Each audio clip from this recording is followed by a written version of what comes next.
दोस्तों आप देख रहे हैं लालटेन भोजपुरी और आप लोगों का एक बार फिर से लालटेन भोजपुरी चैनल पे स्वागत है। एक दिन कंप्लीट हो चुका है।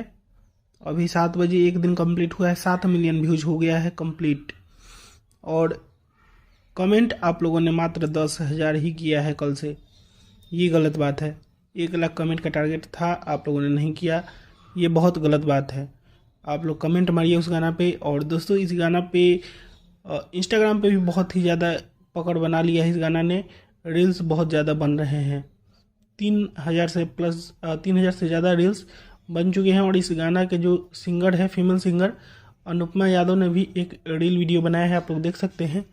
बहुत ही ज़बरदस्त वीडियो है। और इसको यामिनी सिंह भी बहुत ही ज़्यादा प्रमोट कर रही हैं। वो भी हर किसी के रील के साथ खुद को कोलैब करके इस गाने को प्रमोट कर रही हैं। तो आप लोगों का भी फर्ज बनता है कि कमेंट मारें इस गाना पे और ज़्यादा से ज़्यादा शेयर करें और सुने। तो आप लोग भी अपना फ़र्ज पूरा कीजिए। और ये गाना वायरल हो चुका है। आप लोग पूरे विश्वास के साथ इस गाने को सुन सकते हैं। तो दोस्तों बस इस वीडियो में इतना ही। मैं मिलूंगा आप लोगों से एक नए वीडियो में। तब तक के लिए जय हिंद, जय भोजपुरी।